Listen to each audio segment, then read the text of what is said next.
So you bought the book, read few chapters, and then it sits on your nightstand for the next 6 months. Or you actually complete the book, read cover to cover, and then you close down the book. Few weeks, few months in, nothing in your life looks any different than before. No changes takes place, no transformation happens. Fun fact, I didn't finish a single book till I was 30, not one.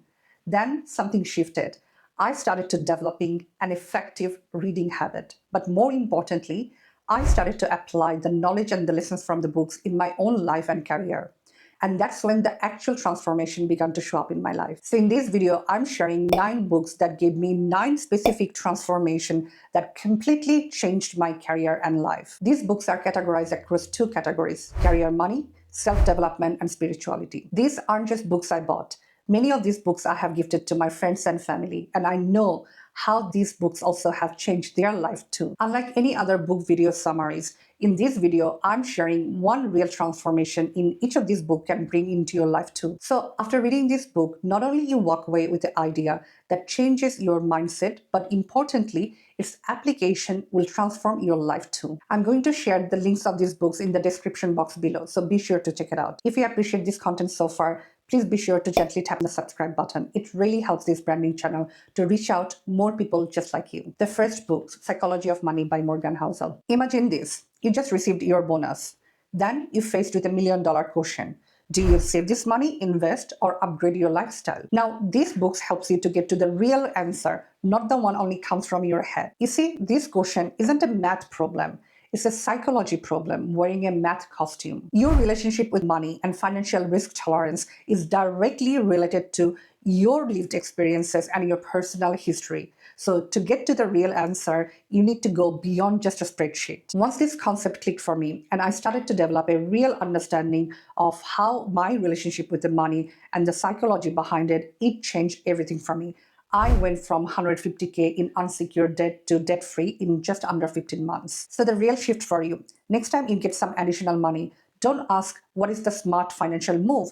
Ask yourself a different question. Ask what lets you sleep well in night. And that's where you'll find the real answer. Moving along to the second book, Building a Story Brand by Donald Miller. You have rewritten your LinkedIn profile for the 5th time, talking about yourself, your accomplishments, the key achievements and experience, so forth, but it still doesn't sound like you. It still doesn't land. And the fix from this book is annoyingly simple. The fix, you're not the hero of the story. Your audience is. You're only the guide. Since learning this concept, it was a game changer for me, especially professionally. At work, I applied everywhere. From my work emails to resume to pitch document to the presentation, you name it, I applied everywhere. The application of this concept is not only limited to your professional area, it applies in your personal life too. Whenever I need to give a speech or I need to tell a story, I always come back to this concept. I've applied the same concept in my creative business and side hustles too. From a website copywriting to landing pages to crafting a newsletter, I always come back to this book. So the shift for you, next time you're writing anything, think about how you can put your audience as a hero, not yourself. And right from that perspective, shift from how good I am to here's how I can help you win. If you wanted to be a better storyteller or simply just you want your message to leave a lasting impact, then this book is a must read. Let's move to the next one. The cringe you feel anytime you talk about yourself, your accomplishment to someone else, or you're pitching your idea at work, or simply you're asking someone to buy a product and service that you offer. It feels awful. I know the feeling. And you tell yourself, I'm not a salesperson. It feels salesy. Now, this book dismantled that belief in one line. We're all salespeople selling all day long, every day. Every time you are moving someone towards a decision, that's a selling, whether you know it or not. Whether it's your client, your boss at work, or your kid at the bedtime, you're always having a sales conversation. You just don't know it. In this book, he shares a framework and a concept called attunement. A simple way to understand what attunement is, imagine a radio. It has a dial and it's tuned to a certain frequency. Now imagine at work, when we go to a project meeting, we usually tune into our own frequency first. What is the agenda? What do we want to get out of it? And we prepare the talking point according to that. And this is where you can apply attunement. You need to tune into their frequency, what they're worried about, what is the best outcome for them before you say a single word of yours. Here's the shift for you. Before your next important meeting, identify one particular stakeholder and tune into their frequency. What is something they are worried about? And what is the best outcome for them? And then prepare your talking point according to that. This tiny but powerful shift alone helped me to become more influential and better negotiator at work. So you have an important project report that's due in a week time, and you're staring at a half-written executive summary. The last line you have rewritten for the 10th time. So I know that awful feeling of being stuck and staring at the laptop screen for hours as if it's magically gonna write itself. Growing up, I used to believe that I'm not a writer, I don't have writing skill. So one of the core idea of this book is writing is a habit, like any other habit. It's not that you have it or you don't. A simple yet powerful shift that changed everything for me and made me a better writer when I first understood the difference between writing and editing. What I mean by that, when you write your first draft, let it flow. Let your thought comes to your pen and paper. Don't critique it, don't overanalyze it, don't edit it. Let it free flowing. And then step away. Take a break, go for a walk, come back to a later time or even another day. And from a fresh perspective, review the writing, see where it requires edit. Again, write some more, step back, come back again. That iterative process completely changed the quality of my writing and also helping me meeting my deadline every single time. No more procrastination, no more staring at the screen for hours. You give this a try and let me know in the comment section below how this is landing for you. Book number 5. Start with Why by Simon Sinek. This book completely changed not only how I make major decisions, whether in life or career, but more importantly, it gives me the tools and strategies to stick with my decisions when faced with challenges. In this book, Simon shares his signature framework called Golden Circle, where he explains that when we wanted to achieve some outcome or we wanted to make a decision, we tend to focus on what? In terms of what is the outcome? I wanted to lose weight. I wanted to get a promotion. I wanted to get a better pay. So that's the what part of it.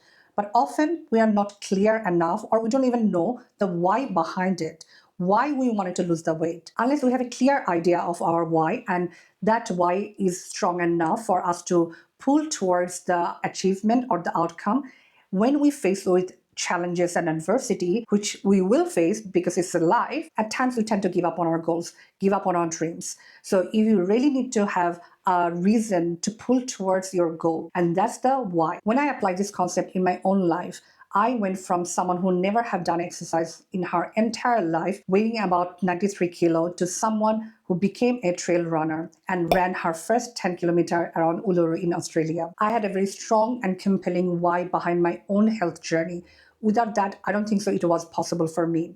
So since then, I can't tell you how many times I have applied the same framework, whether it's a decision or running a strategy session at work with the senior leaders or leading global teams. I apply this concept everywhere. Anything I do in my life, before I figure out the what part, I always ask myself the why. So here's the challenge for you. Next time you say yes to the next job offer or you wanted to make a decision, ask yourself why.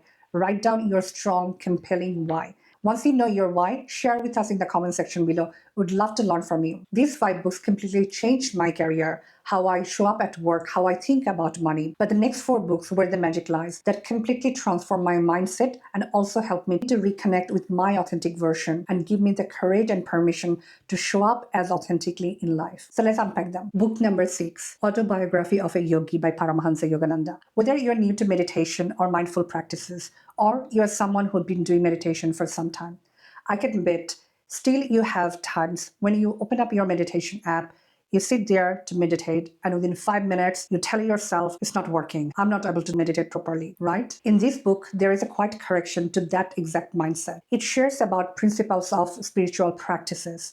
You see, spiritual practice is not any productivity hack that you can optimize. It's a relationship that you need to build over time with practice through lived experiences, not just simply reading it or doing meditation just once. You can't possibly expect a real transformation or enlightenment just from a single moment. You have to go through micro moments of subtle shifts and changes to experience a long-lasting change. So the shift for you. Next time you wanted to meditate or just practice mindfulness, drop the timer. Just focus on being, not doing. And I can tell you, That shift alone will transform your entire experience. Now, I can talk about these books and the lessons for hours and hours. But there is a saying, a journey of 1,000 miles starts with a single step. So I really want you to focus on this foundational principle. Next time when you practice mindfulness or any spiritual practices, just focus on beingness rather than doingness. And I can tell you, this shift alone will change the whole foundation of your spiritual growth. Book number 7, Becoming Supernatural by Dr. Joe Dispenza. You see, a lot of us wake up in the morning already feeling anxious. That's before even any event takes place. In this book, Dr. Joe Dispenza explained from a neuroscience point of view why this happens. When we wake up in the morning, it might be a brand new day, but a lot of us, we fall in the trap of waking up with our old self. In our mind, we're running the same conversation that happened yesterday with the boss for the 10th time. The same negative narrative that was running yesterday, also running in our mind today. Scientifically, it's proven that your body is addicted to the emotion itself, not to the actual event. So this means if your mind running on a negative loop over and over again, you're gonna create and attract more of those situations. Now, it's not all doomed. There is a good news. The same principle also works in reverse, which means that if you practice gratitude, it also works in your favor. Counting your blessings and being grateful before even you achieve the outcome trains your body biologically how to feel about those emotions when you actually achieve the outcome or your dream come true. Imagine you wanted to get a promotion. If you are already grateful for your current job and what it allows you to do in life, then train your body to become grateful for the promotion that hasn't happened yet. It will train your body to feel the feelings when you will actually achieve it. And that's the law of attraction and manifestation in a nutshell. Now, I'm definitely not going to do a justice of this book by just sharing snippets from this book, but I can tell you, if you really wanted to learn about how law of attraction manifestation works scientifically, this book is a must read. I can guarantee you, if you read this and apply the principle of this book, it will transform your life. Book number 8, Can't Hurt Me by David Goggins. I came across David Goggins in 2018 when I was listening to one of the Impact Theory podcasts. At that time, my life was at rock bottom in every areas of my life. Financial, career, health, relationship. I was going through a very dark, depressive time of my entire life.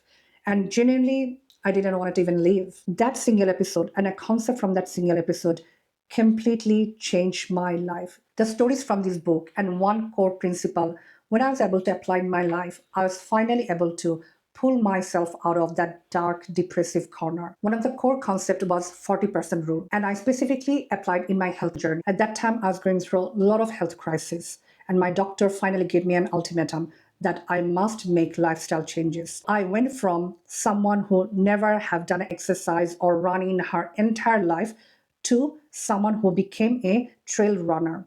I did my first 10K run around Uluru, which was one of my bucket list items for many years. So you might ask, Taz, what is the shift? The shift was that 40% rule. It means that whenever you have given your best effort, when you wanted to achieve a goal and outcome, and you have tried everything, and you tell yourself, no, I've done everything, I'm about to give up. Tell yourself, you only have given 40% of your potential. The way I applied in my running journey, every time my body was giving up, I couldn't possibly take one more step. I was telling myself, it has only 40%. You only have given 40%. You still have 60% left. Just take one more step. Just even walk or even crawl if you can't even run. And that was the whole change. That 40% rule, I still tell myself, anytime anything feels overwhelming, hard, I just said to myself, Taz, you only have given 40%. You still have 60% left. So find your 60% next time. Any big goal, any big achievement you are working towards and you are ready to give up, just remind yourself you still have 60% left. So go for the workout that you are skipping right now. Have the hard conversation that you know in your heart you need to have, but you're avoiding. Live your life with the 60% that you're leaving on the table. Trust me, you're going to love this book. If you haven't read it, read.